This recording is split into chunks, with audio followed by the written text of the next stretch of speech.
The Wyoming dust storm had torn through the trading post 3 days ago, but Clara Whitmore looked like she'd walked through all of it.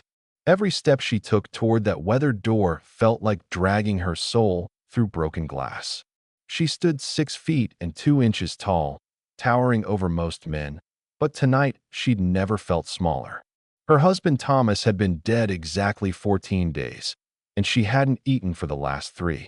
This wasn't how their dream of heading west was supposed to end. When those men inside turned to stare at her through the grimy window, she didn't see their eyes tracking her unusual height or the way her dress hung loose on her frame.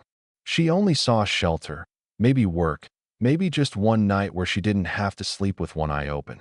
But some kinds of desperation shine like blood in shark water, and there were sharks circling that she couldn't even see yet. Before we dive into the story, I want you to imagine being completely alone in a place where your very existence makes you a target.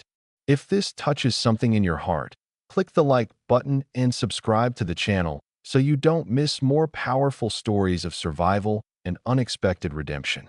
And please, leave a comment telling me where you're watching from and what time it is there. I love knowing that we're all connected across the world, sharing these moments together. Now let's continue with the story. Clara pushed open the door to Samuel's trading post, and the hinges screamed like they were warning her to turn back. The smell hit her first: whiskey, tobacco smoke, and something else that made her stomach turn. Not rot exactly, but the kind of staleness that settles into places where hope comes to die. 3 men sat at the bar, and their conversation stopped mid-sentence when they saw her. She kept her eyes down, a habit she'd developed over years of being stared at, but she could feel them measuring her like cattle at auction. Old Samuel stood behind the counter, wiping a glass with a rag that probably hadn't seen soap in months. His eyes were the color of dirty ice, and they moved over her slowly, calculating. She'd seen that look before in creditors' faces when they came to take the farm. The look of someone figuring out what you're worth and how to get it. Help you. Samuel's voice had the quality of gravel being ground under a boot heel. Clara's throat was so dry that her first attempt at speaking came out as nothing but air. She swallowed, tried again. I need work. Just for food and a place to sleep. I can clean, cook, mend things. I'm stronger than I look. The irony of that statement, coming from a woman who towered over most men, wasn't lost on anyone in the room. One of the men at the bar, wearing a black coat despite the heat, turned fully to look at her. Jake Murdoch had the kind of face that might have been handsome once, before cruelty carved permanent lines around his mouth. Well now, he said, voice smooth as oil on water. Don't see many ladies of your stature traveling alone out here. Clara's hands tightened on the small bag that held everything she owned. Thomas's watch, their marriage certificate, and a photograph from their wedding day. My husband died. Fever took him back near Laramie. The words still felt like swallowing glass. That's a shame, Murdoch said, but his smile suggested he thought it was anything but. He slid some coins across the bar to Samuel, who pocketed them without counting. Woman needs protection out here. All kinds of dangers on the frontier. The other 2 men had shifted positions while she wasn't watching, one near the door now, the other by the window. Clara's exhaustion was so complete she could barely process the threat, but some animal part of her brain was screaming. She focused on Samuel, choosing to believe he might have some shred of decency left. I don't need charity, she said, though every word was an effort. Just work for food and a place in your barn. One night, maybe 2, then I'll move on. Samuel's laugh was like a rusty gate. Barn's got hay. You can sleep there tonight. There's dishes need washing if you want food. He paused, glanced at Murdoch. Door doesn't lock proper though, just so you know. Clara nodded, grateful despite the warning buried in his words. She moved toward the kitchen, feeling the men's eyes following her every step. As she passed Murdoch, he spoke quietly, just for her. Sleep well tonight, tall lady. Tomorrow we'll discuss more permanent arrangements. She kept walking, but her skin crawled like ants were marching across it. In the kitchen, she found the dishes exactly as horrible as expected, caked with days-old food. But the work gave her something to focus on besides the growing certainty that she'd walked into a trap. Her height had always made her different, made people stare, But Thomas had seen her as beautiful, perfect just as she was. Now that difference was going to make her valuable to the wrong kind of people. As she scrubbed, she heard the men talking in low voices, heard her description being discussed like merchandise. Giant woman, they called her. Exotic. Worth a fortune to the right buyers. Clara's hands shook as she washed the same plate for the third time. She'd survived losing Thomas, survived the creditors taking everything, survived walking for days without food. But as darkness fell outside the kitchen window, she wondered if she'd survive this night. The barn was exactly as Sam had warned. The door hung crooked, the lock long since broken. But exhaustion was winning over fear. Clara collapsed into the hay, her body finally giving in to days of pushing beyond all limits. She needed to stay alert, needed to plan, needed to run. But her eyes were already closing, and in her dreams, Thomas was still alive, still calling her his beautiful giant, still promising they'd build something wonderful together out west. The hay scratched against Clara's cheek as she drifted between sleep and waking, her body too exhausted to fully rest, but too alert to truly surrender. In her half-dreams, Thomas was still there, his gentle hands checking her forehead for fever the way he used to every morning. He'd been the only man who never made her feel like a curiosity, never asked her to slouch or wear flat shoes. God made you tall so you could reach the stars, Clara, he'd say, stretching up on his toes to kiss her. But that was before the fever took him, before she had to dig his grave with her own hands because they couldn't afford anyone else to do it. The barn creaked around her like a living thing. Moonlight filtered through gaps in the walls, creating patterns that shifted with each gust of wind. She should have been planning her escape, should have been thinking about where to go next, but her mind kept circling back to that morning 2 weeks ago. Thomas, burning with fever, still trying to smile. "You're stronger than you know, my giant love," he'd whispered. "Promise me you'll keep going." She'd promised, but lying here in this rotting hay, she wondered if strength meant anything when you were this alone. A whisper outside the barn jolted her fully awake. Her body went rigid, every muscle tensing as she forced herself to breathe slowly, evenly, feigning sleep. The voices were close, just beyond the thin wall. "She's got to be worth at least 500. That was Murdoch's voice, smooth and calculating. "Maybe more if we market her right." The giant woman from the territories. People pay good money to see oddities like that. What if she fights? Another voice, younger, nervous. "Look at her. She's half-starved, dead on her feet. Besides, women that tall are usually gentle. Spent their whole lives trying not to scare people with their size." Murdoch chuckled, and the sound made Clara's skin crawl. "My experience, the bigger they are, the more they just want to disappear." Clara's hands slowly curled into fists in the hay. He was wrong about one thing. She'd spent her life being gentle, yes, but not because she was afraid of scaring people.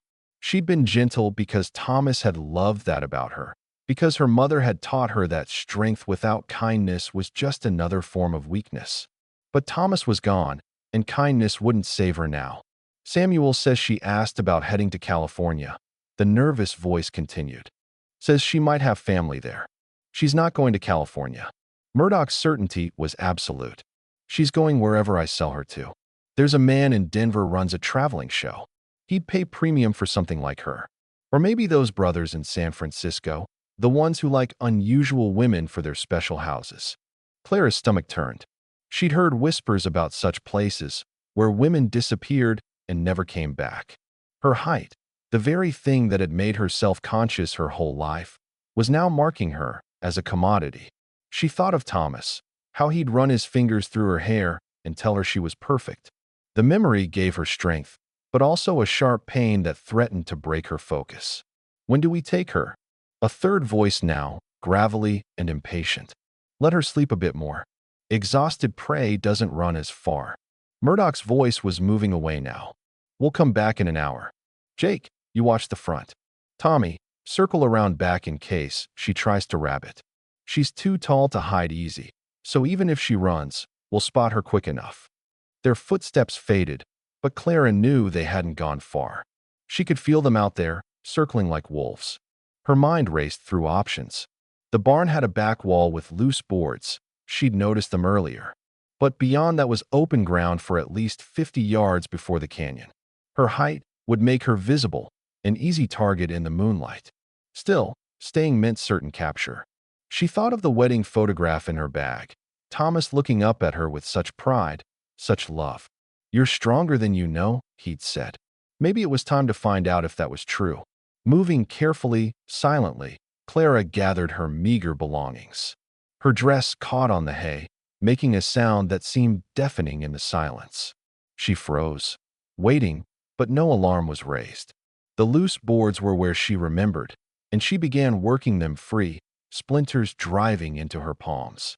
Each creak of wood sounded like thunder. Then she heard it. Footsteps, coming back earlier than planned. Murdoch's voice, excited now. "Thought I heard something. Check the barn." Clara's heart hammered as she pushed through the gap she'd created, the boards scraping her skin, tearing her dress. She emerged into the cold night air just as she heard the barn door slam open behind her. There was a shout, then another. She ran, her long legs finally an advantage, eating up ground despite her exhaustion. But they'd been right about one thing. She was too tall to hide, too visible in the moonlight. She heard dogs now, baying in the distance. They'd brought dogs. Of course they had. Men like Murdoch didn't leave anything to chance. The canyon was ahead, dark and forbidding, but it was her only hope.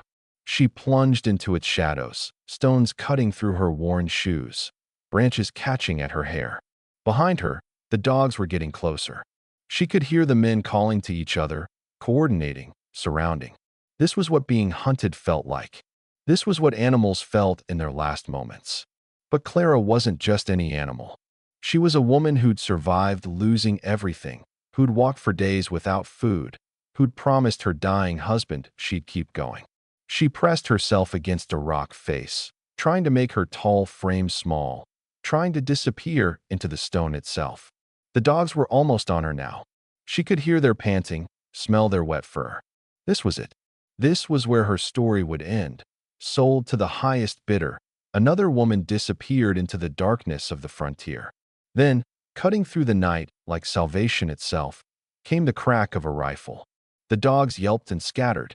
The men shouted in confusion. And a voice, gruff and unfamiliar, spoke from somewhere above her in the rocks. "Stay down and stay quiet."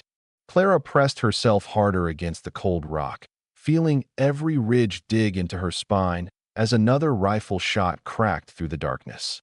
The dogs were gone now, their yelping fading into the distance, but she could still hear the men arguing below. Murdoch's voice rose above the others, furious and commanding. "It's just one shooter.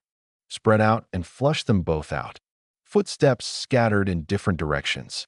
Clara's breath came in short gasps she tried to muffle with her hand.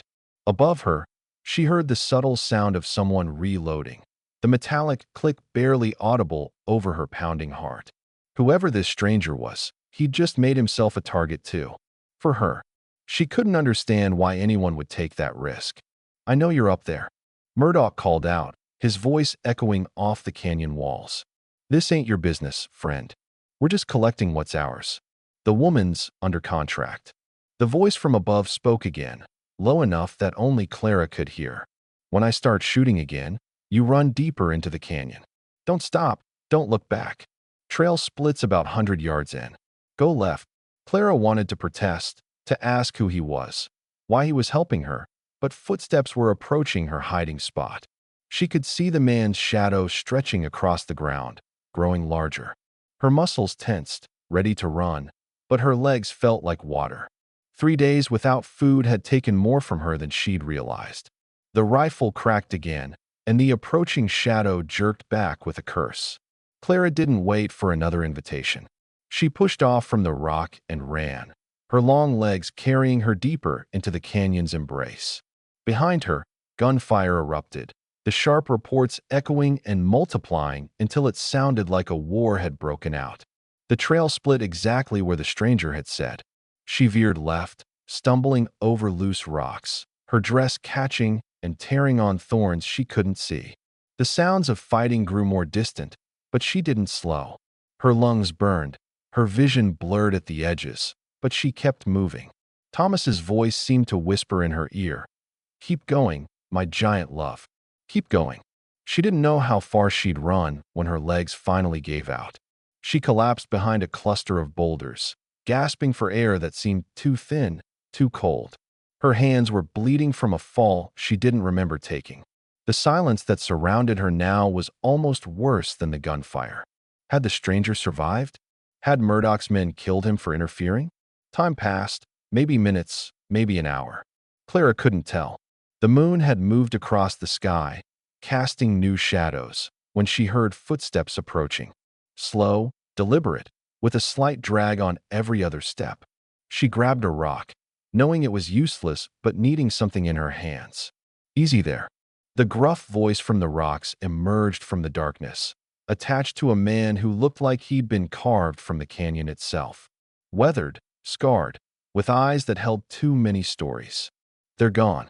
For now." He stepped into the moonlight, and Clara could see him fully.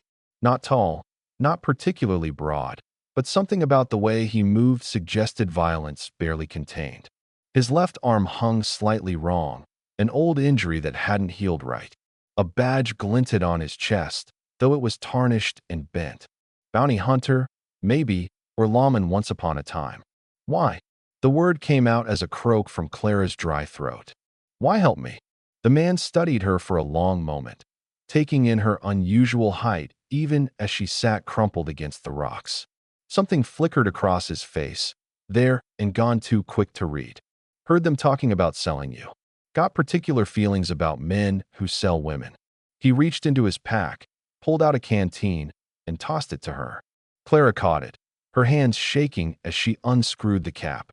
The water was warm, metallic, but it was the best thing she'd ever tasted. She forced herself to sip slowly, though every instinct screamed to gulp it down.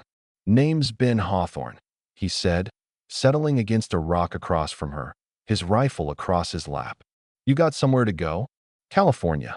Maybe. I have a sister." Clara trailed off. Did she really? They hadn't spoken in 5 years, not since Clara had married Thomas against the family's wishes. "I don't know." Ben nodded like that made perfect sense. "Well, you can't go back to the trading post. Murdoch won't give up easy. Men like him never do when money's involved." "You know him?" "Know of him. He's got a reputation for finding unusual people and making them disappear into traveling shows or worse." Ben's jaw tightened. Been tracking him for other reasons, but hadn't caught up yet. Clara noticed the way he kept scanning the darkness, never fully relaxing. "They'll come after you now, too. Wouldn't be the first time." He stood, favoring that left arm. "Can you walk?" "There's better shelter about a mile from here. More defensible." Clara tried to stand and immediately swayed. 3 days without food, the adrenaline crash, the running, it all hit at once. She would have fallen if Ben hadn't caught her arm, steadying her with surprising gentleness. "When's the last time you ate?" he asked. 3 days. Maybe 4. The admission came out as a whisper. "There hasn't been. Thomas died, and I had to pay for the burial, and then there was nothing left." Ben's expression didn't change, but something in his eyes softened slightly. "Come on. I've got camp set up. Food too, though nothing fancy." He started walking, and Clara followed, having to consciously shorten her stride to match his. It felt strange, this man who barely reached her shoulder but moved through the darkness like he owned it. She'd been alone for 2 weeks, truly alone, and now here was this stranger who'd risked his life for her, without even knowing her name. "I'm Clara," she said to his back. "Clara Whitmore." He glanced over his shoulder. "That's a good name. Honest name." They walked in silence after that, but it wasn't uncomfortable. The canyon gradually opened up into a small valley with a protected overhang. Ben's camp was minimal but efficient, everything positioned for quick packing. A small fire pit held cold ashes, but he didn't light it. "No fire tonight," he said, pulling dried meat and hardtack from his pack. "They might circle back." Clara took the food gratefully, forcing herself to eat slowly despite her stomach's protests. Ben sat across from her, cleaning his rifle with practiced movements. She noticed how he had to adjust his grip to compensate for his injured arm. "That arm," she said quietly. How long? He looked up, surprised she'd asked. 6 years. Give or take. My husband, Thomas, he had exercises for his shoulder after a farming accident. Helped him get movement back. The words came out before she could stop them. It was the first time she'd spoken about Thomas like he was really gone. Ben's hands stilled on the rifle. Your husband's gone. 2 weeks now. Fever. She pulled out the photograph from her bag, though it was too dark to see clearly. Just holding it helped. He was a good man. Gentle. Never minded that I was. She gestured at herself. Different. Being tall ain't a crime, Ben said quietly. It's the men who'd use it against you that are wrong. They sat in silence as Clara finished eating. Her body was starting to shake now, exhaustion and shock catching up. Ben pulled a blanket from his pack, tossed it to her. Sleep, he said. I'll keep watch. You don't even know me. Why are you? Because someone should have. He cut her off, his voice rough with something that might have been memory. Someone should have helped when it mattered. Now sleep. Tomorrow we figure out how to keep you away from Murdoch for good. Dawn came slowly to the canyon, painting the rocks in shades of rust and gold. Clara woke to find Ben exactly where she'd left him, still keeping watch, his rifle balanced across his knees. The blanket he'd given her smelled of leather and campfire smoke, and for a moment, wrapped in its warmth, she could almost pretend she was safe.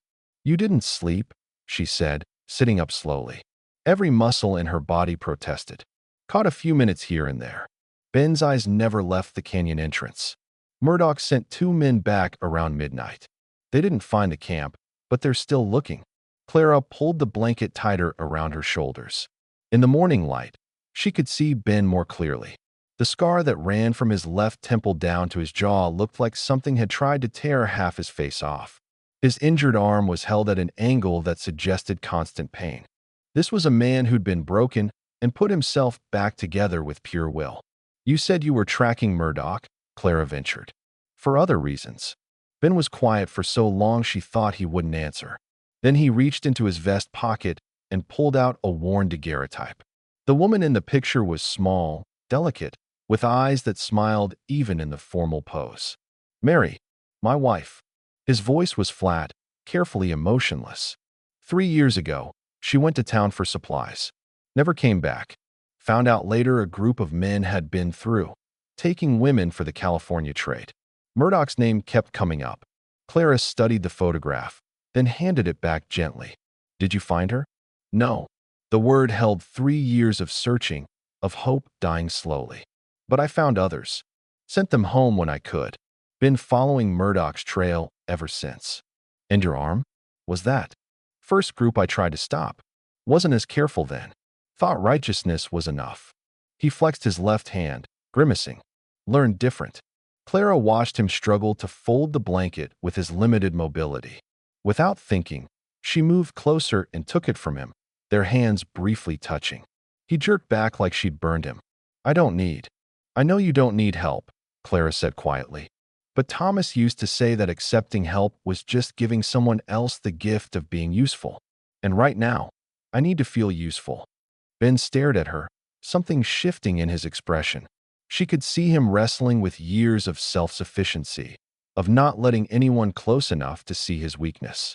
Finally, he nodded, a movement so small she almost missed it. Your husband sounds like he was a wise man. He was. Clara folded the blanket efficiently, her hands steady now with purpose.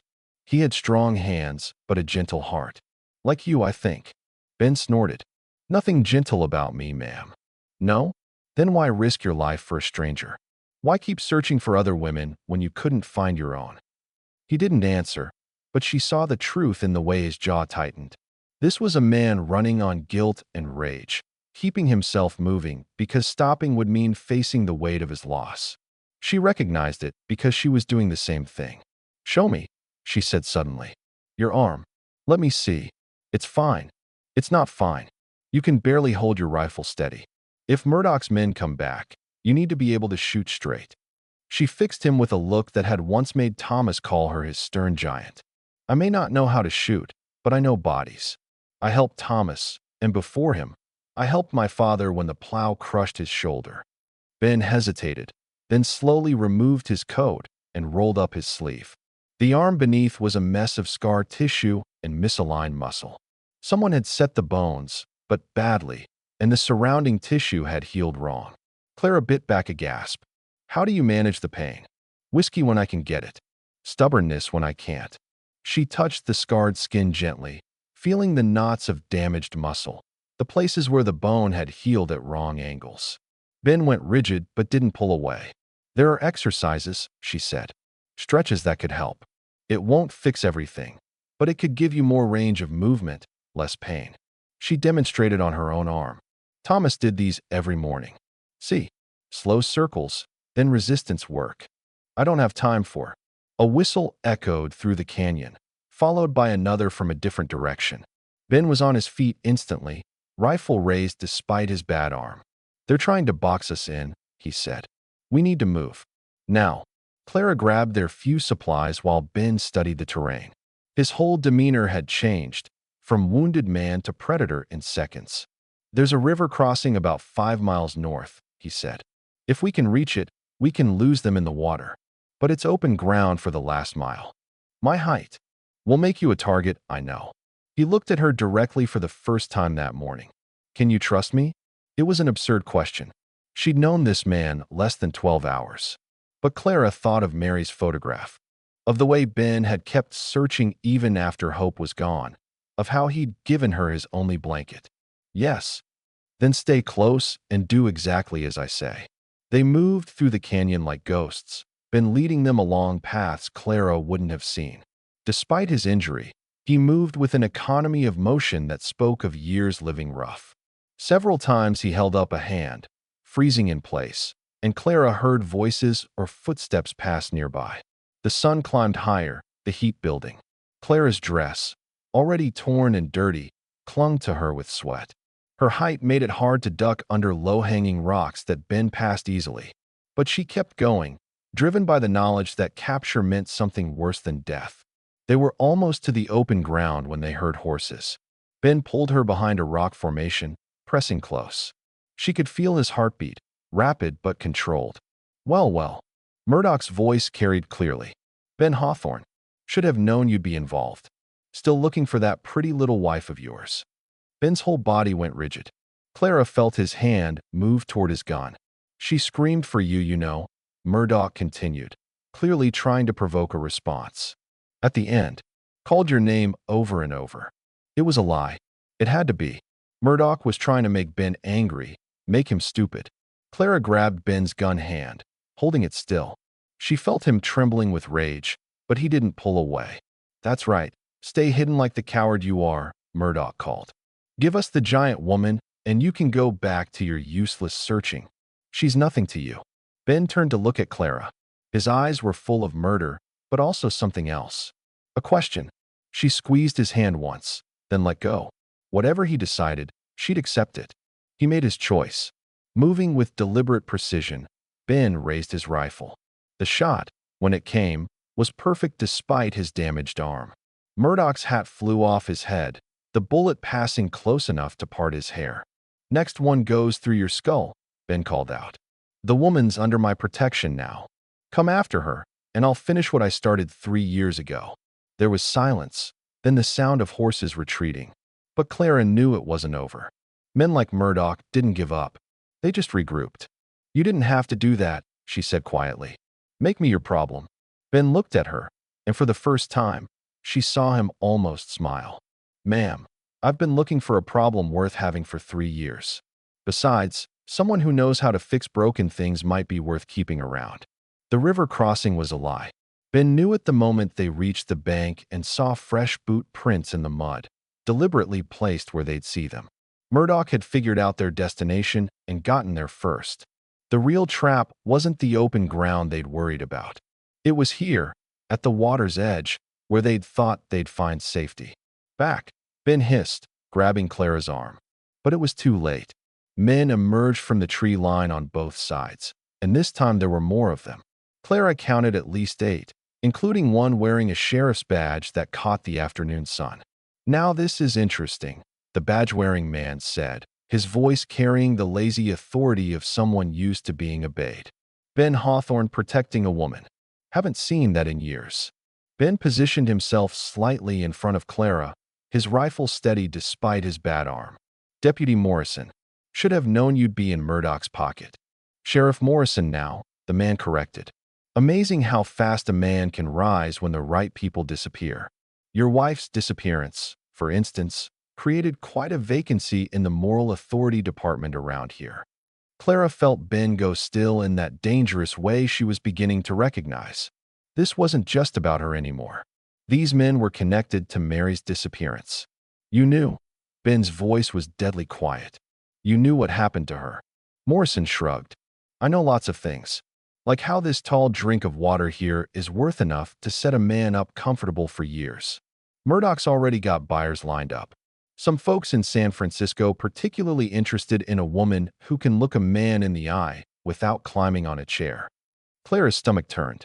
She pressed closer to Ben, feeling the tremor of rage running through him. His injured arm was shaking now, the strain of holding the rifle showing. Here's what's going to happen, Morrison continued. You're going to put down that rifle, and we're going to take the woman. You can walk away, keep searching for ghosts if you want, or you can die here. Your choice. I've got a third option, Ben said. Then, quietly to Clara, when I start shooting, you run for those rocks to the left. Don't stop. I'm not leaving you. This isn't a debate. But Clara had been watching the man, and she'd noticed something Ben, focused on Morrison, had missed. Two of them were moving through the trees, trying to flank them. In seconds, they'd have a clear shot at Ben's back. Without thinking, Clara grabbed a rock and threw it with all the strength her farm-built arms could muster. It caught one flanking man square in the temple, dropping him instantly. The second man shouted a warning just as Ben opened fire. The riverbank exploded into chaos. Ben's first shot took Morrison in the shoulder, spinning him around. His second went wide as his injured arm gave out, the rifle dropping from nerveless fingers. Clara didn't run for the rocks. Instead, she grabbed Ben's rifle, surprised by its weight, and swung it like a club at an approaching man. The connection sent shockwaves up her arms, but the man went down. I told you to run. Ben had his pistol out now, firing with his good hand. And I told you I'm useful. Clara shot back, using her height to her advantage, keeping attackers at a distance with the rifle's reach. They fought back to back, an unlikely pair, the giant widow and the broken bounty hunter. But there were too many, and they were being forced toward the river. Clara could hear Murdoch shouting orders, organizing his men for a final rush. Then she heard something else. Horses, lots of them, approaching fast. Everyone froze, listening. Even Murdoch looked uncertain. Federal marshals. Nobody moved. Men in uniforms burst from the tree line, badges gleaming, guns drawn. The leader, a tall man with graying temples, surveyed the scene with disgust. Well, Sheriff Morrison, got a wire about you last week. Seems you've been selling information about travelers to certain interested parties. The marshal's eyes found Murdoch. And Jake Murdoch. Been looking for you for months. Morrison tried to run, but his wounded shoulder slowed him. Two marshals had him on the ground before he'd gone 10 feet. Murdoch's men scattered, some caught, others disappearing into the woods. Murdoch himself stood perfectly still, calculating. This is a misunderstanding, Murdoch said smoothly. This woman's under contract. Like the 15 women we found in that warehouse in Denver? The marshal cut him off. The ones who all told stories about a man matching your description? Clara felt her knees go weak with relief. Ben caught her as she swayed, his good arm surprisingly strong around her waist. You Ben Hawthorne? The marshal asked. We've been following your trail of freed women for 2 years. Would have liked to coordinate, but you're a hard man to find. Ben just nodded, still supporting Clara. She could feel him shaking now, the adrenaline crash hitting. We'll need statements from both of you, the marshal continued. But first, ma'am, are you hurt? Clara straightened, standing to her full height. Several of the marshals did double takes at her stature, but the leader just nodded respectfully. I'm not hurt, she said. Thanks to Mr. Hawthorne. And thanks to her, Ben added quietly. She saved my back. Literally. The marshal smiled slightly. Well then, let's get you both somewhere safe. Morrison here is going to be very helpful in explaining his whole operation. Aren't you, Sheriff? Morrison, blood seeping through his fingers as he held his shoulder, just glared. But Clara noticed him looking at Murdoch with something like fear. Whatever web they'd been weaving, it was bigger than just taking women. As the marshals rounded up the remaining men, Murdoch managed to sidle closer to Clara and Ben. His voice was low. Men only for them. This isn't over. I have friends you can't imagine. And I never forget a face, especially one as memorable as yours, Giant. Ben moved so fast Clara almost missed it. His fist connected with Murdoch's jaw, dropping him like a stone. The marshal nearby just shrugged. Didn't see anything. Man must have tripped. As they were led away from the river, Clara found herself still close to Ben. His injured arm was hanging worse than before, the fight having aggravated the old injury. Those exercises, he said suddenly. The ones you mentioned. Maybe you could show me again. Clara looked down at him. This scarred, broken man who'd fought off 8 men to protect her. I'd like that. They were taken to a way station about 5 miles away, a fortified building where the marshals had set up their operation. Clara was given food, clean water, and a chance to wash. When she emerged, she found Ben talking intently with the lead marshal. Might have information about Mary Hawthorne, the marshal was saying. Some women were recovered from a ship bound for China last month. Most were sent home, but a few were too sick to travel. They're in a hospital in San Francisco. Ben's whole body had gone rigid. Clara moved to his side without thinking, her hand finding his shoulder. I have to go, Ben said, his voice rough. I have to know. I'm coming with you, Clara said. Both men looked at her in surprise. You said you have a sister in California, Ben reminded her. I do, but you can barely use that arm, and the journey to San Francisco is dangerous. You need help. She squeezed his shoulder. Besides, someone should be there either way. Whether it's her or not, you shouldn't get that news alone. The marshal looked between them. We can provide safe passage for both of you. Consider it payment for helping us catch Murdoch's gang. Ben was staring at Clara like he'd never seen her before. Why would you do this? You don't owe me anything. Clara thought of Thomas, of his gentle heart and strong hands, of how he believed in helping others not because you owed them, but because it was right.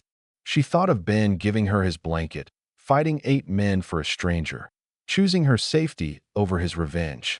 Because someone should, she said, echoing his words from that first night. Someone should help when it matters.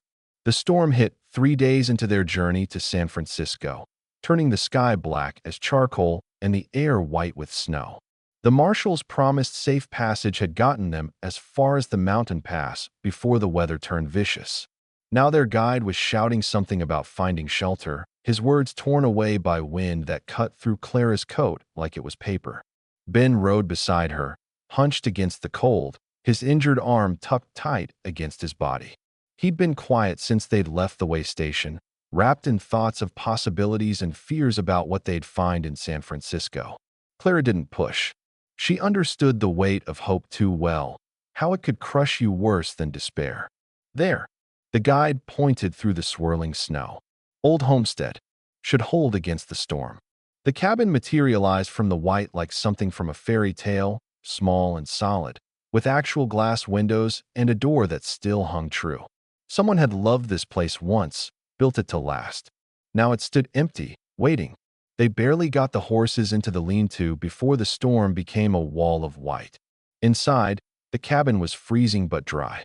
One room with a fireplace, a bed frame with no mattress, a table, 2 chairs. Luxury compared to where Clara had been sleeping lately. Ben immediately went to work on a fire, struggling with kindling one-handed. Clara watched him fail twice before she quietly knelt beside him and took over. Their shoulders touched in the small space before the hearth. I can manage, he said, but there was no real protest in it. I know you can, but you don't have to. The fire caught, spreading warmth that made them both sigh with relief. Outside, the storm howled like something alive and angry. They were trapped here, possibly for days, 2 damaged people with nothing but time and proximity. Clara unpacked what food they had while Ben secured the door and windows. She noticed him flexing his injured arm repeatedly, his face tight with pain he wouldn't acknowledge. Sit, she said, pointing to one of the chairs. Let me look at that arm. It's fine. It's not fine. You've been favoring it more each day. The cold is making it worse. She fixed him with what Thomas used to call her schoolmarm stare. Ben Hawthorne, you're no good to anyone if that arm gives out completely. Now sit. He sat. Clara pulled the other chair close, their knees almost touching. Gently, she took his arm in her hands, feeling the knots of damaged tissue through his shirt. You need to take off your coat and shirt, she said. I can't work through the fabric. Ben looked at her for a long moment, something vulnerable in his eyes. Then he stood and removed his coat, unbuttoned his shirt. The scars beneath were worse than she'd imagined. Not just the arm, but across his chest and back. This was a man who'd been broken more than once. The group that did this, Clara said softly. Was it when you were looking for Mary? The first time, yeah. He sat back down, letting her take his arm again. I went in angry and stupid. Thought I could take them all. Clara began working on the scar tissue, using techniques she'd learned from helping Thomas. Her fingers were gentle but firm, finding the places where muscle had healed wrong, where nerves were trapped. Ben sucked in a breath but didn't pull away. Tell me about her, Clara said. Mary. His whole body tensed, then slowly relaxed as Clara's hands continued their work. She was everything soft in my life.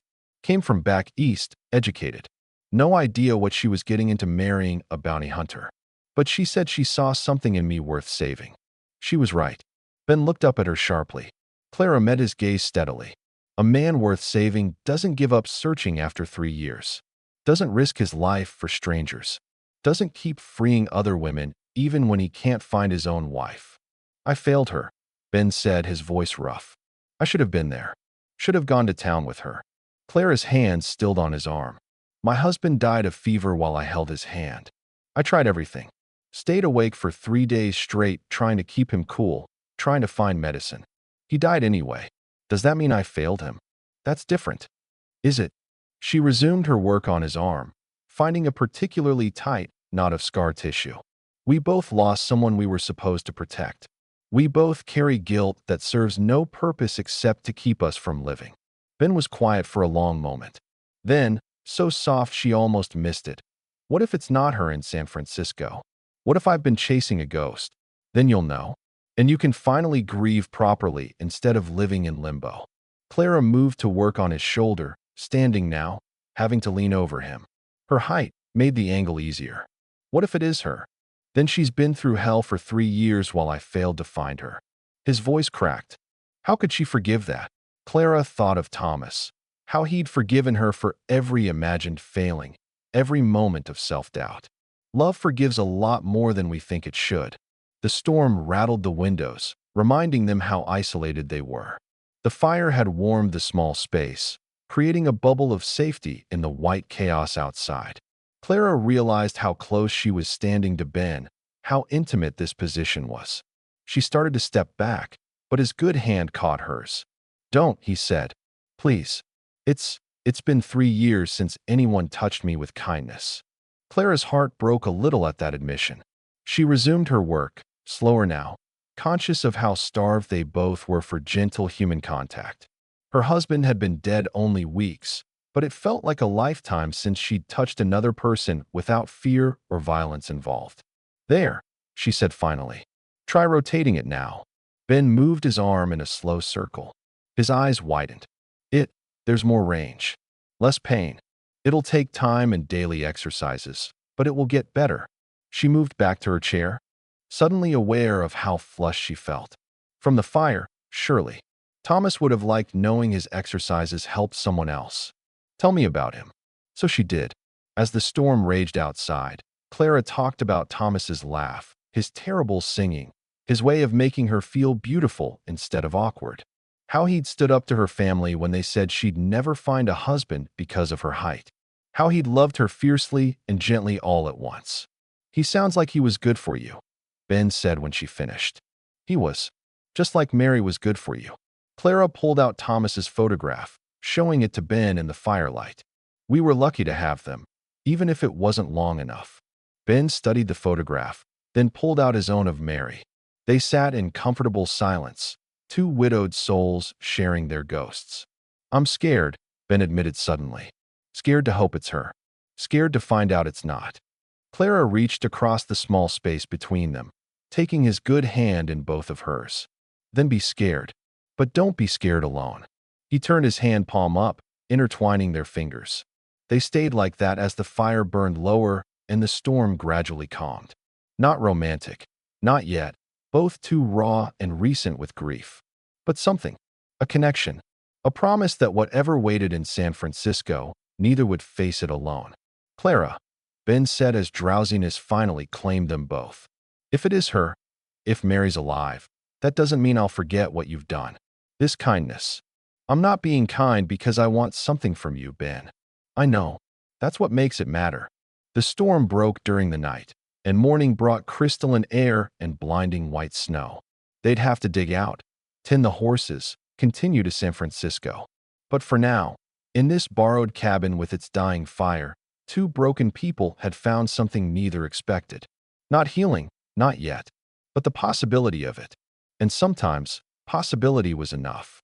Devil's Rest earned its name from the bones scattered at its entrance, remnants of wagons that had tried to navigate the box canyon during flash floods. Now Clara understood why Ben had chosen this place when the scouts reported Murdoch's men closing in.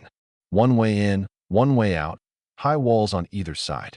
It was a trap, but the question was who would be caught in it. He escaped during transport, Ben said, checking his rifle for the 10th time. His arm moved better now, 3 days of Clara's exercises having loosened the worst of the damage. Should have known the marshals couldn't hold him. Clara stood at the canyon mouth, her height letting her see further down the trail. Dust clouds in the distance, maybe 2 hours away. How many? Scout counted 12. Murdoch spent his jail time recruiting. Ben moved beside her, their shoulders almost level despite their height difference. Clara, you can still run. Take my horse, circle back to the marshals. We've had this conversation. She checked the pistol he'd taught her to use, her hands steady despite the fear coursing through her. I'm not leaving. This isn't your fight. It became my fight the moment Murdoch tried to sell me. She turned to face him fully. Besides, you need someone to watch your back. Your left side is still weak. Ben's jaw clenched, but she saw something else in his eyes. Relief that he wouldn't face this alone. They'd grown closer over the past days, sharing silences that said more than words. He'd told her about other women he'd freed. She'd told him about the baby. That revelation had changed something in him, made him even more protective. Then we do this smart, he said. Use the terrain. Your height gives us advantage for spotting, my experience for tactics. He pointed to various positions. We can fall back 3 times before we're truly cornered. Make them pay for every foot. They worked through the morning, setting up positions, gathering ammunition. Clara found herself surprisingly calm. Maybe because she'd already lost everything that mattered. Or maybe because she'd found something worth fighting for again, even if it was just the principle of not letting men like Murdoch win.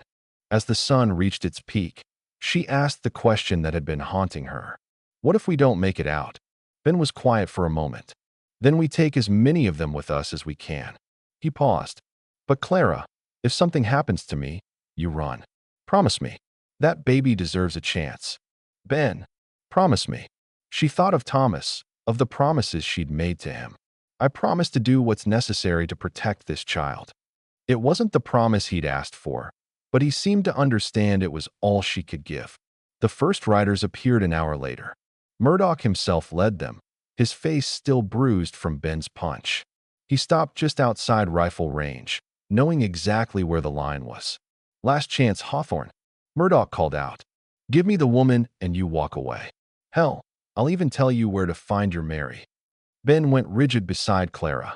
She put a hand on his arm, feeling the tremor of rage. Oh, didn't I mention? Murdoch's voice was silk over poison. I know exactly where she ended up. Saw the manifest myself. But that information dies with me. He's lying, Clara whispered. The marshals said. I know. But Ben's voice was uncertain. The cruelest weapon against a desperate man was hope. 1 minute to decide. Murdoch called. Ben looked at Clara, really looked at her. She saw him weighing everything. The possibility of finding Mary against Clara's life and the life of her unborn child. She saw the moment he made his choice. "Go to hell, Murdoch," he shouted back. The first wave came fast, riders spurring their horses hard. Ben's rifle cracked, dropping the lead rider. Clara fired the pistol, missing but forcing another rider to veer off. The canyon filled with gunsmoke and echoes. They fell back to the second position as planned. Clara's height let her pop up from cover where attackers didn't expect, while Ben's improved arm movement let him track targets smoothly. They moved like they'd been fighting together for years, covering each other's weaknesses. Behind, Clara shouted, spotting men trying to scale the canyon walls. Ben spun, fired, and 2 men fell. But more kept coming. The second position became untenable. They retreated again, Clara half-dragging Ben when a bullet grazed his ribs. Blood seeped through his shirt, but he kept fighting. "Just a scratch," he growled, but she could see the pain in his eyes. They were at the final position now, backs literally against the canyon wall. 7 of Murdoch's men were down, but 5 remained plus Murdoch himself. Clara was down to 3 bullets. Ben's rifle was empty, only his pistol left. "You fought well," Murdoch called out, still staying safely back. "But it's over. The woman comes with me, or you both die here." Clara felt something shift in her, some final wall crumbling. She thought of Thomas saying she was stronger than she knew. Thought of the baby growing inside her, deserving a chance at life. Thought of Ben, wounded and still standing, ready to die for someone he'd known barely a week. "I'll come," she called out, standing to her full height. "But only if you let Ben go." "No."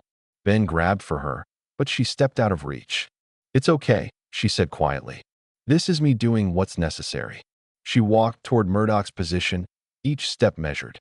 The men emerged from cover, guns trained on her. Murdoch smiled triumphantly. "I knew you'd see sense. A mother's instinct and all that." Clara kept walking until she was close enough to see the greed in Murdoch's eyes. Then she did something no one expected. She lunged forward, using her height and reach to grab Murdoch's gun hand, forcing it up. The shot went wild. In the same motion, she pulled the last gift Thomas had given her from her dress pocket. A small knife, meant for daily tasks, but sharp enough. The blade found Murdoch's shoulder, sinking deep. He screamed, falling from his horse. His men hesitated, unsure whether to shoot with their boss in the way. That hesitation was all Ben needed. Despite his wound, he charged from cover, pistol blazing. Clara fought with desperate fury, using her size and farm-built strength. She wasn't trying to be skillful, just overwhelming. Murdoch tried to pull his backup gun, but she kicked it away, her boot connecting with his jaw in the process. When the dust settled, 3 more of Murdoch's men were down. The last 2 had fled. Murdoch himself lay groaning, shoulder bleeding, jaw possibly broken. Clara stood over him, the bloody knife still in her hand, looking every inch the giant warrior they'd tried to make her into, but on her own terms. "You were right about one thing," she said, her voice steady despite her shaking hands. "A mother's instinct is powerful, and my instinct says my child will never live in a world where men like you win." Ben limped over, pressing his hand to his ribs. "We need to tie him up. The marshals will want him alive." As they bound Murdoch's hands, he managed to speak through his broken jaw. "The manifest. Morrison had it. Your wife was sold to the Delacroix estate." Ben froze. Clara saw hope and terror war in his eyes. The Delacroix name was known, a wealthy family with interests in San Francisco. If Mary had been sold as a servant, he could still be lying, Clara said gently. "I know, but it's more than I had before." They heard horses approaching. Multiple riders, moving fast. Clara and Ben exchanged looks, both too exhausted for another fight. But the riders bore marshal badges, the same team that had helped them before. "Got word of Murdoch's escape," the lead marshal said, surveying the carnage. "Looks like you handled it." As the marshals took custody of Murdoch and tended their wounds, Clara found herself sitting beside Ben on a canyon rock. The sun was setting, painting Devil's Rest in shades of gold and red. "You saved my life," Ben said quietly. "Again, we saved each other."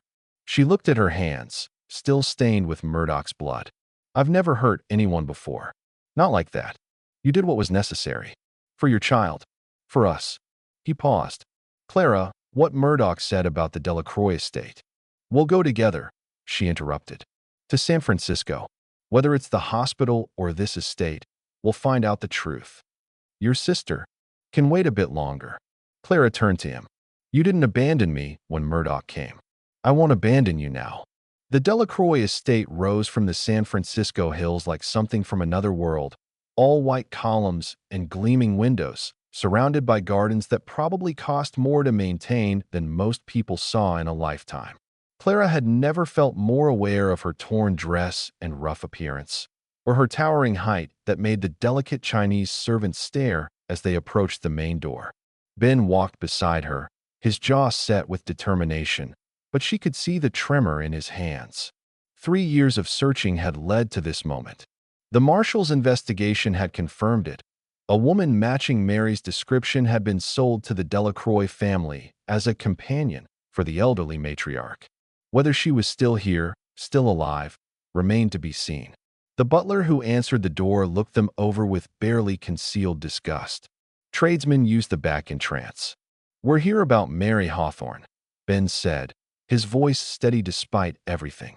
We have reason to believe she's employed here. The butler's expression shifted, becoming carefully neutral. I'll inform Mr. Delacroix of your arrival. Wait here. They were left standing in a foyer that probably cost more than the farm Clara had lost. She found herself moving closer to Ben, offering silent support. He looked small in this place, diminished by wealth that treated people as commodities. Mr. Hawthorne? The voice came from the grand staircase. A man descended, dressed in clothes that whispered money with every thread. Charles Delacroix had the look of someone who'd never been denied anything. I understand you're inquiring about one of our employees. My wife, Mary Hawthorne. She was taken 3 years ago, sold illegally. That's quite an accusation. Delacroix's smile was cold. We employ many people here, all with proper contracts. Contracts obtained through kidnapping and trafficking. Clara interjected, standing to her full height. Delacroix's eyes widened slightly at her stature. And you are? Someone who was nearly sold to the same kind of people who buy humans like cattle. Her voice carried an edge that made even Delacroix step back. A door opened down the hall, and a small figure emerged. Clara heard Ben's sharp intake of breath. The woman was thin, too thin, with hair gone prematurely gray. But the eyes? Mary. Ben's voice broke on the name. The woman froze, staring at Ben like he was a ghost. Then she was running, flying across the marble floor, crashing into his arms with a sob that seemed to come from her very soul. Ben held her like she might disappear, his own tears falling freely. I knew you'd come, Mary whispered. I knew you'd find me. I'm sorry. I'm so sorry it took so long. Shoo. Mary pulled back, touching his face with shaking hands. You're here now.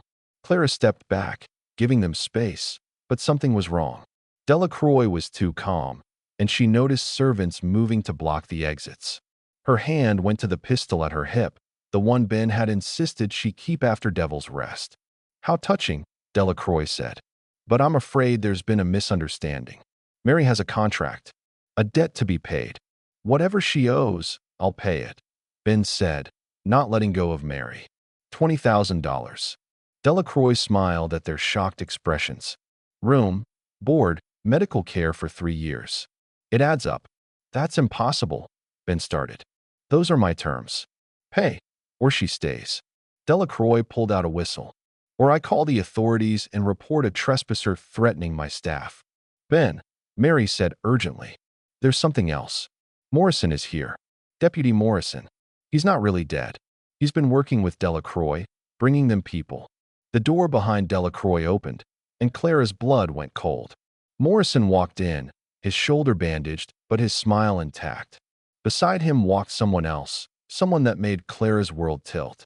Hello, Clara. Her sister Margaret stood there, dressed in finery Clara had never seen her wear. I've been waiting for you. Margaret. Clara couldn't process what she was seeing. How are you? Here? Oh, Clara. Always so naive, even with that impressive height. Margaret moved closer, and Clara saw the hardness in her eyes, the calculation. When I heard about Thomas dying, about you heading west, I knew you'd eventually come to California. So I made arrangements. You're working with them? The betrayal cut deeper than any physical wound. Working with them? I've been helping coordinate the Western operation for 2 years. Margaret laughed, a sound like breaking glass. Do you know how much money there is in selling unusual people to collectors? And you, my giant sister, are the crown jewel. Ben tried to move, but Morrison had a gun out, aimed at Mary's head. Don't even think about it, Hawthorne. You contacted Murdoch, Clara said, understanding flooding through her. You told him where I'd be. The trading post was my idea. I knew you'd need shelter, food. You were always so predictable. Margaret circled Clara like a predator. Mother always said your height would be the family's shame. I decided to make it the family's fortune instead.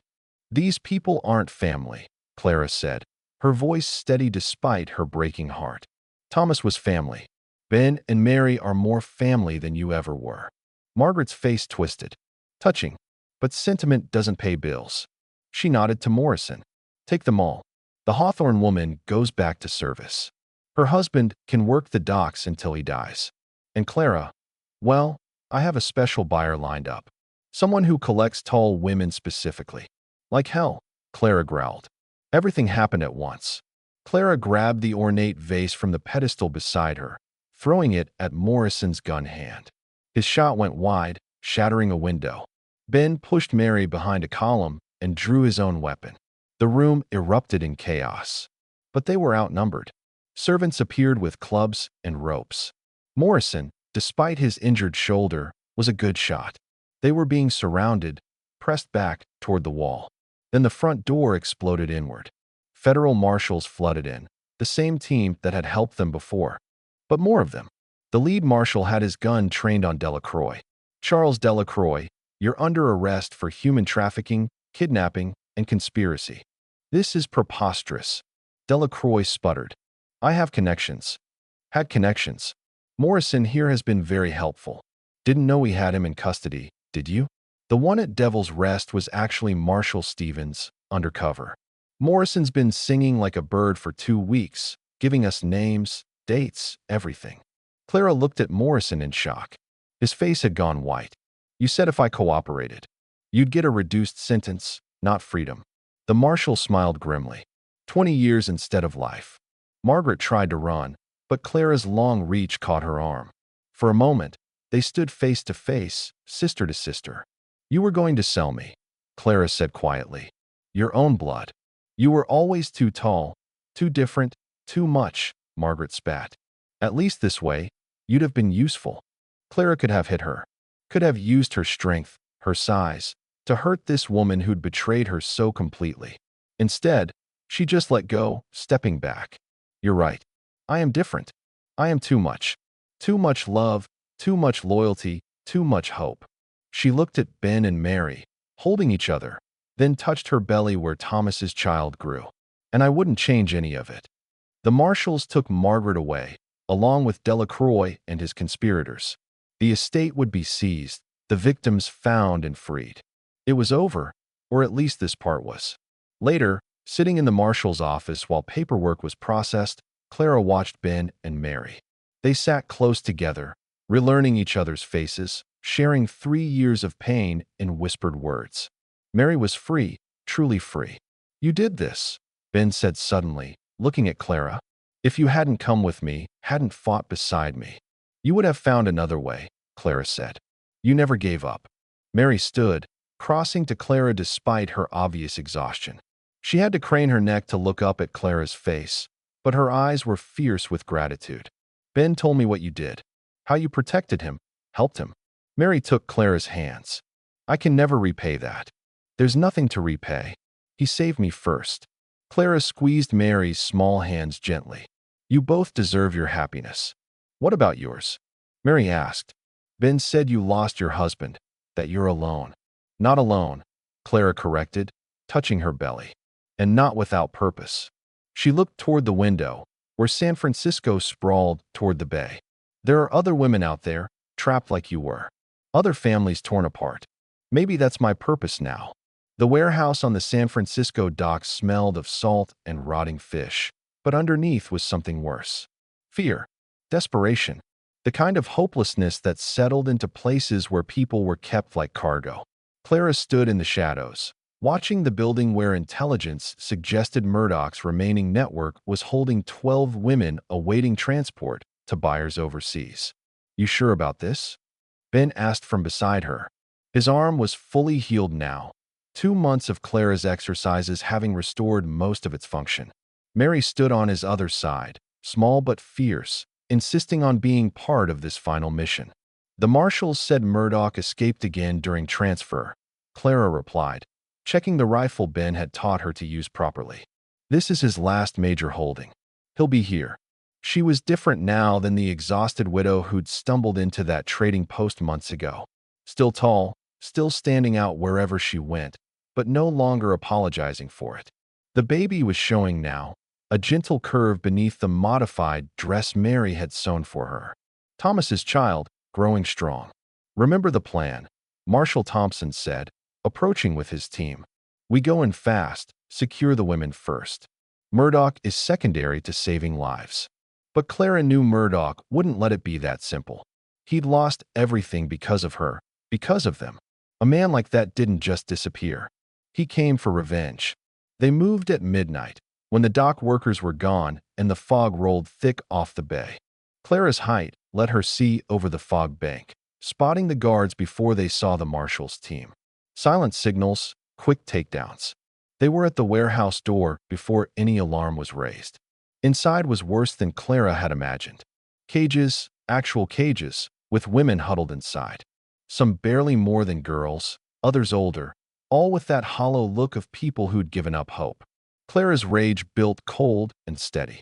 Get them out, she told Mary, who immediately went to work on the locks with tools Ben had taught her to use. I'm finding Murdoch. Clara, no, Ben started, but she was already moving deeper into the warehouse.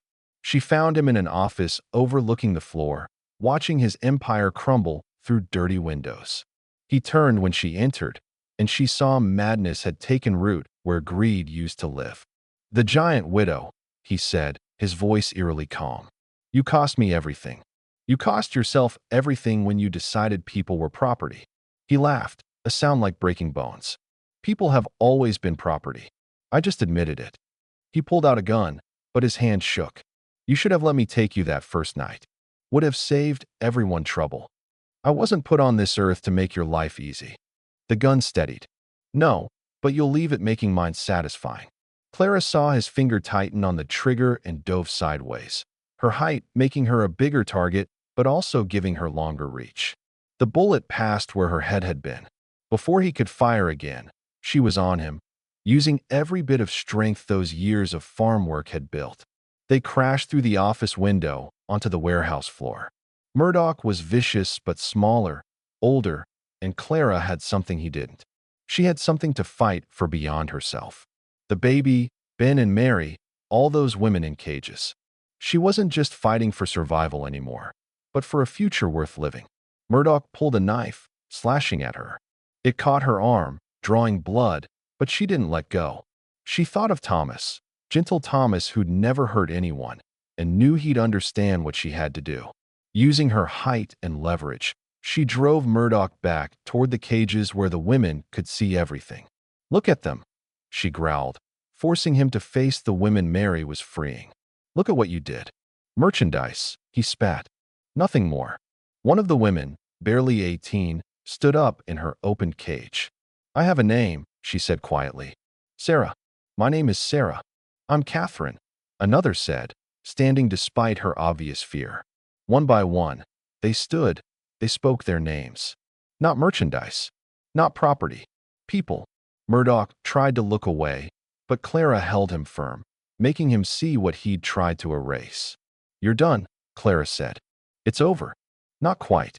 Morrison appeared from behind stacked crates, gun drawn. But he wasn't the broken man from the arrest. This was someone playing a longer game. Did you really think I'd give up everything? Murdoch was getting sloppy anyway. He aimed at Clara, but Ben was already moving. The shot was perfect, his healed arm steady and true. Morrison's gun flew from his hand as he grabbed his wrist with a cry. Mary appeared behind him with chains from the cages, and together with some of the freed women, They bound him before he could recover.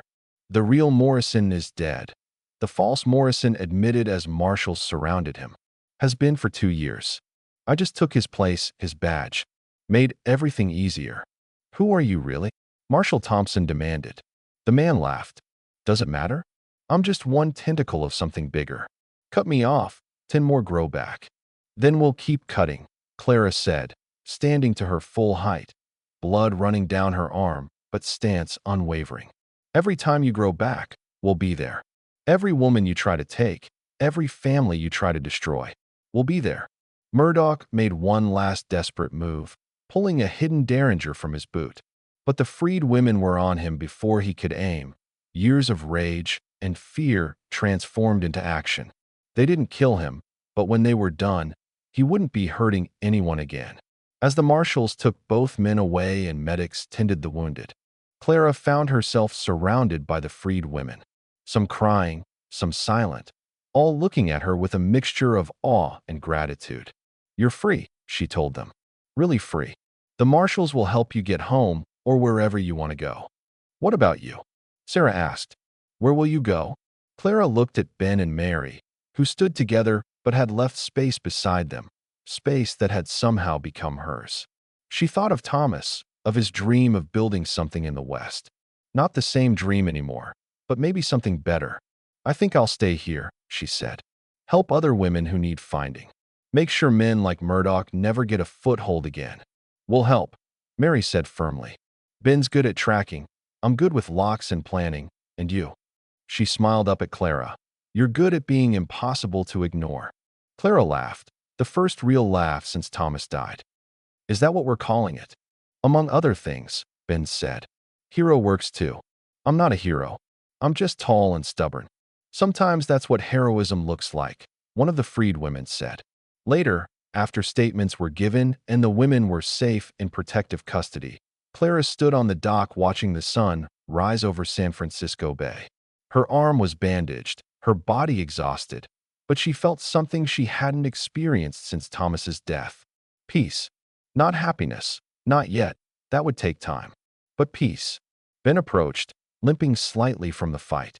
Mary's with the women, helping them figure out next steps. He paused.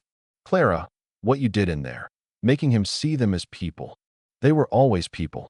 I just reminded him. She touched her belly.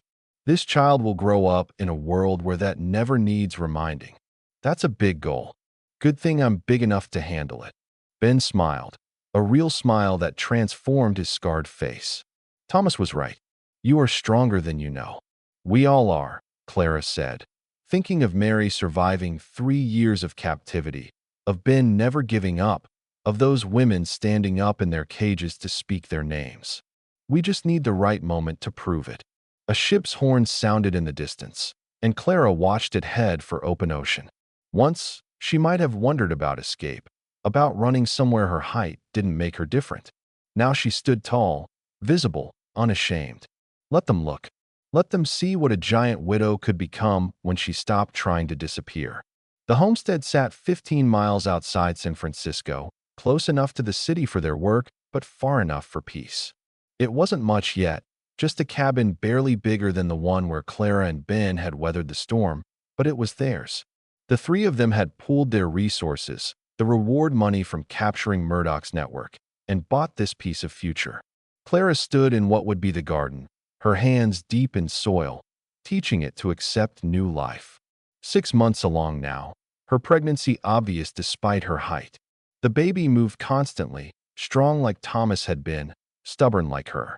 Mary worked beside her, planting herbs she'd learned about during her captivity, medicines that might help others heal. Riders coming. Ben called from the roof he was repairing. His arm moved smooth and easy now, the daily exercises having given him back what violence had taken. Clara straightened, her hand going automatically to the rifle leaning against the fence. Old habits.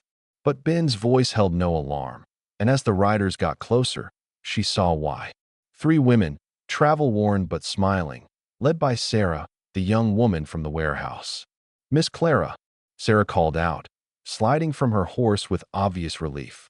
We found them. The sisters you were looking for. They were being held at a farm near Sacramento. Clara felt her knees go weak with relief.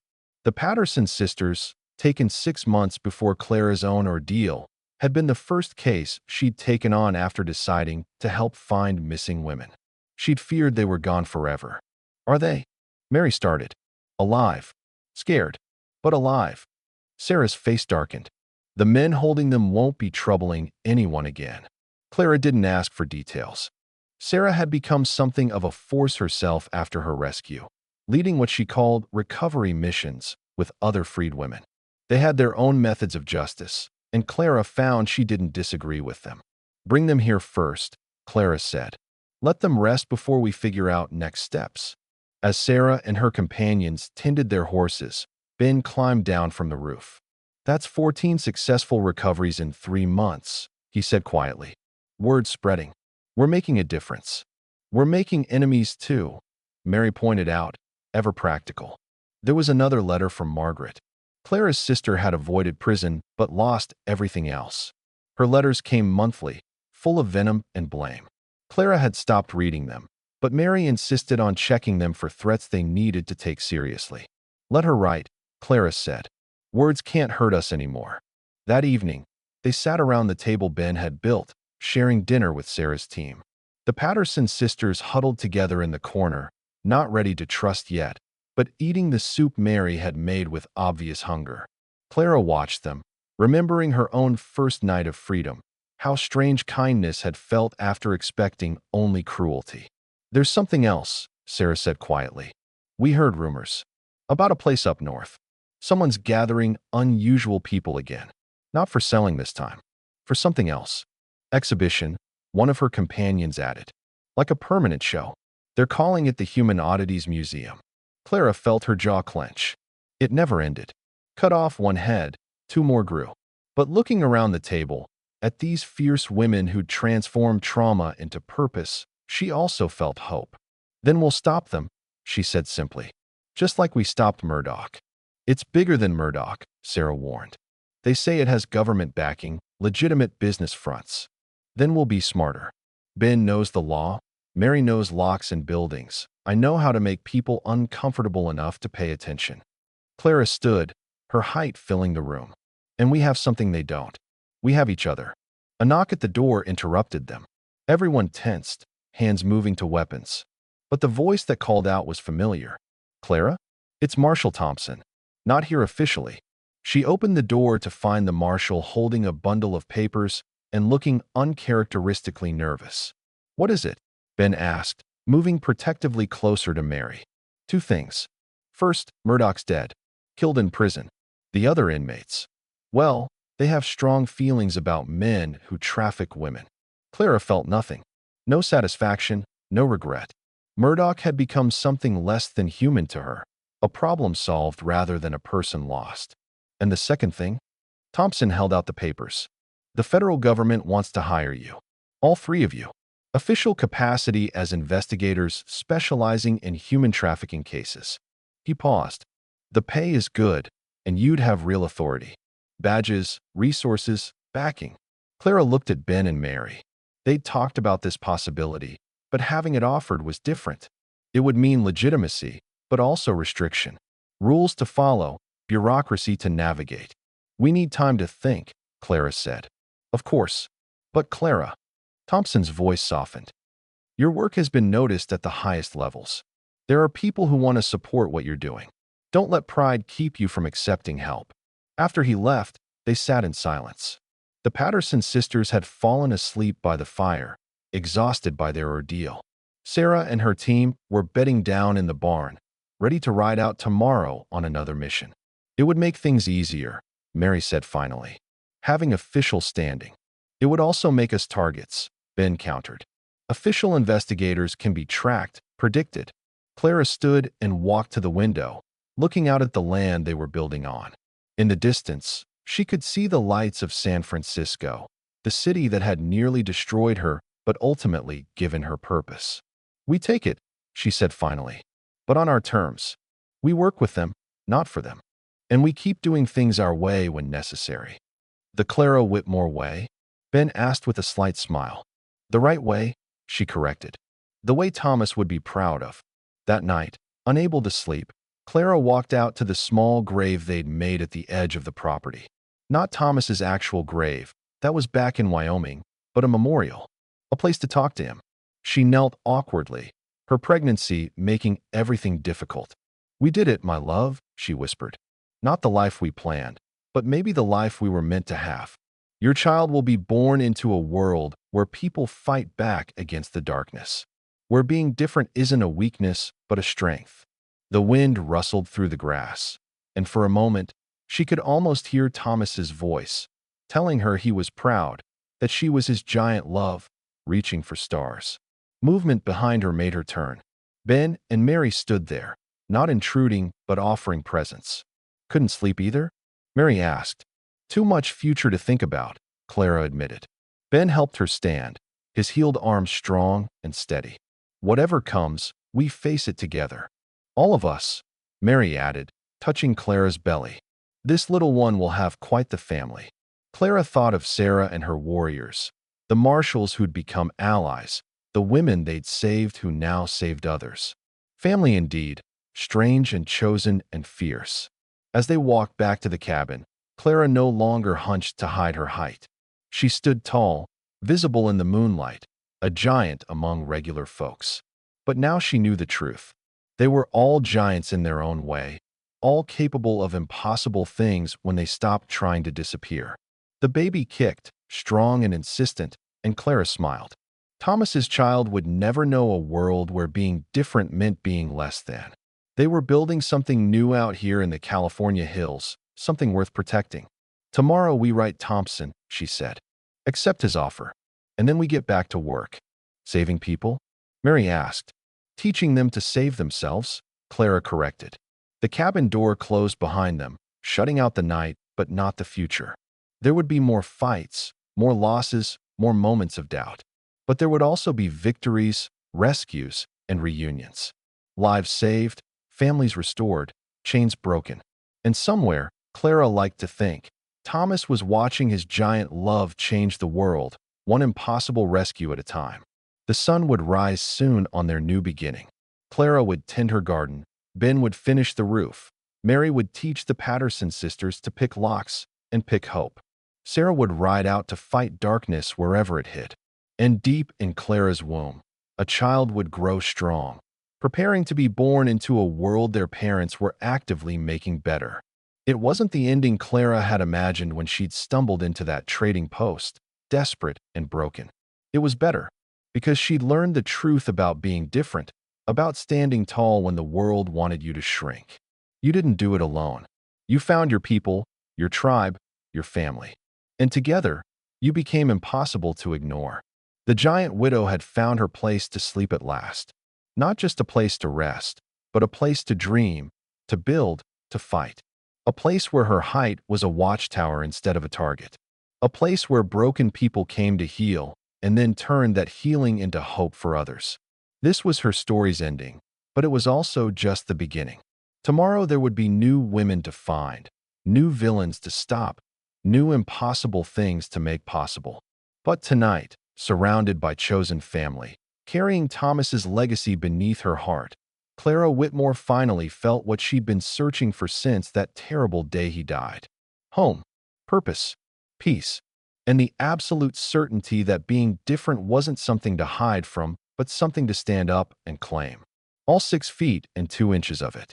If this story touched your heart, if you believe in the power of standing tall despite the odds, click the like button and subscribe to the channel.